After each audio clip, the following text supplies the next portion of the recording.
அண்மை செய்தி. சட்டமன்ற தேர்தலில் அனைத்திந்திய புரட்சித் தலைவர் மக்கள் முன்னேற்றக் கழகம் சார்பில் போட்டியிட விருப்ப மனுவானது விநியோகம் செய்யப்பட்டுள்ளது. சசிகலா கட்சியில் விருப்ப மனு விநியோகம் தற்பொழுது தொடங்கப்பட்டுள்ளதை அண்மை செய்தியாக பார்த்து வருகிறோம். சென்னை போயஸ் கார்டன் இல்லத்தில் விருப்ப மனு தற்பொழுது விநியோகமானது தொடங்கியுள்ளது. இதுகுறித்த கூடுதல் தகவல்களை செய்தியாளர் ராஜேஷ் வழங்க கேட்கலாம். ராஜேஷ், வணக்கம். தற்பொழுது சசிகலா ஆரம்பித்திருக்கும் புதிய கட்சியில் விருப்ப மனு விநியோகம் தொடக்கம் செய்யப்பட்டுள்ளது. இதுகுறித்த கூடுதல் தகவல்களை வழங்கலாம். ஸ்ரீ வணக்கம். அனைத்திந்திய புரட்சித் தலைவர் மக்கள் முன்னேற்ற கழகம் சார்பாக இன்றைக்கு அவர் விருப்ப மனு என்பது விநியோகிக்கப்படுகிறது. அதனை சென்னை போயஸ் கார்டனில் உள்ள சசிகலாவினுடைய இல்லத்தில் அமைக்கப்பட்டிருக்கக்கூடிய அந்த முகாம் அலுவலகத்தில் ஏற்கனவே அவருடைய ஆதரவாளர்கள் வாங்கக்கூடிய அந்த காட்சிகளை பார்க்க முடிகிறது. குறிப்பாக 2026 சட்டமன்ற தேர்தலை சசிகலா எவ்வாறு எதிர்கொள்ளப் போகிறார் என்ற கேள்வி இருந்தது. குறிப்பிட்ட சில நாட்களுக்கு முன்பாகத்தான் அவர் அனைத்திந்திய புரட்சி தலைவர் மக்கள் முன்னேற்ற கழகம் என்ற ஒரு புதிய கட்சியை தொடங்கி 2026 சட்டமன்ற தேர்தலில் தென்னந்தோப்பு சின்னத்தில் நாங்கள் போட்டியிட இருக்கிறோம் என்று அவர்கள் தெரிவித்திருந்தார்கள். இந்த நிலையில்தான் தற்பொழுது அதற்கான விருப்ப மனு சென்னை போயஸ் கார்டனில் இருக்கக்கூடிய அவரது இல்லத்தில் இருக்கக்கூடிய முகாம் அலுவலகத்தில் விநியோகம் என்பது தொடங்கியிருக்கிறது.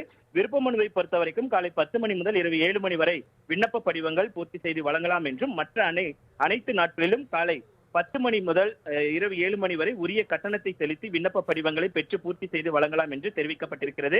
விருப்ப மனுவிற்கான கட்டண விவரமும் அறிவிக்கப்பட்டது. அதன்படி தமிழ்நாட்டில் போட்டியிட பொது தொகுதிக்கான விண்ணப்ப கட்டணம் 5000 ரூபாய், தனி தொகுதிக்கான விண்ணப்ப கட்டணம் 3000 ரூபாய் என நிர்ணயிக்கப்பட்டிருக்கிறது. அதே போன்று புதுச்சேரியில் போட்டியிடுவதற்கு பொது தொகுதிக்கான விண்ணப்ப கட்டணம் 3000 மற்றும் தனி தொகுதிக்கான கட்டணம் 1000 ரூபாய் என்று நிர்ணயிக்கப்பட்டிருக்கிறது.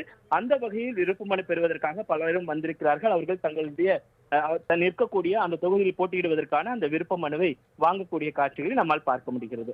அண்மை செய்தி. சட்டமன்ற தேர்தலில் அனைத்திந்திய புரட்சித் தலைவர் மக்கள் முன்னேற்றக் கழகம் சார்பில் போட்டியிட விருப்ப மனுவானது விநியோகம் செய்யப்பட்டுள்ளது.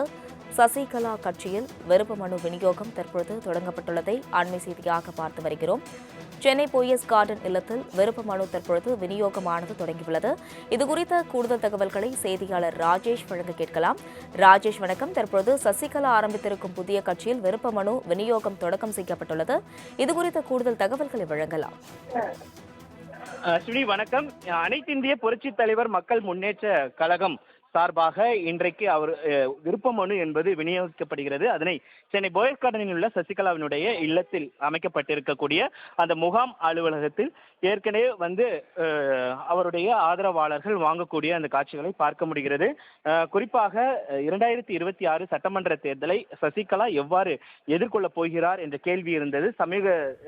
குறிப்பிட்ட சில நாட்களுக்கு முன்பாகத்தான் அவர் அனைத்திந்திய புரட்சி தலைவர் மக்கள் முன்னேற்ற கழகம் என்ற ஒரு புதிய கட்சியை தொடங்கி 2026 சட்டமன்ற தேர்தலில் தென்னந்தோப்பு சின்னத்தில் நாங்கள் போட்டியிட இருக்கிறோம் என்று அவர்கள் தெரிவித்திருந்தார்கள். இந்த நிலையில்தான் தற்பொழுது அதற்கான விருப்ப மனு சென்னை போயஸ் கார்டனில் இருக்கக்கூடிய அவரது இல்லத்தில் இருக்கக்கூடிய முகாம் அலுவலகத்தில் விநியோகம் என்பது தொடங்கியிருக்கிறது. விருப்ப மனுவை பொறுத்த வரைக்கும் காலை 10 மணி முதல் இரவு 7 மணி வரை விண்ணப்ப படிவங்கள் பூர்த்தி செய்து வழங்கலாம் என்றும், மற்ற அனைத்து நாட்களிலும் காலை 10 மணி முதல் இரவு 7 மணி வரை உரிய கட்டணத்தை செலுத்தி விண்ணப்ப படிவங்களை பெற்று பூர்த்தி செய்து வழங்கலாம் என்று தெரிவிக்கப்பட்டிருக்கிறது. விருப்ப மனுவிற்கான கட்டண விவரமும் அறிவிக்கப்பட்டது. அதன்படி தமிழ்நாட்டில் போட்டியிட பொது தொகுதிக்கான விண்ணப்ப கட்டணம் 5000 ரூபாய், தனி தொகுதிக்கான விண்ணப்ப கட்டணம் 3000 ரூபாய் என நிர்ணயிக்கப்பட்டிருக்கிறது. அதே போன்று புதுச்சேரியில் போட்டியிடுவதற்கு பொது தொகுதிக்கான விண்ணப்ப கட்டணம் 3000 மற்றும் தனி தொகுதிக்கான கட்டணம் 1000 ரூபாய் என்று நிர்ணயிக்கப்பட்டிருக்கிறது. அந்த வகையில் விருப்ப மனு பெறுவதற்காக பலரும் வந்திருக்கிறார்கள். அவர்கள் தங்களுடைய நிற்கக்கூடிய அந்த தொகுதியில் போட்டியிடுவதற்கான அந்த விருப்ப மனுவை வாங்கக்கூடிய காட்சிகளை நம்மால் பார்க்க முடிகிறது. விவரங்களுக்கு நன்றி ராஜேஷ்.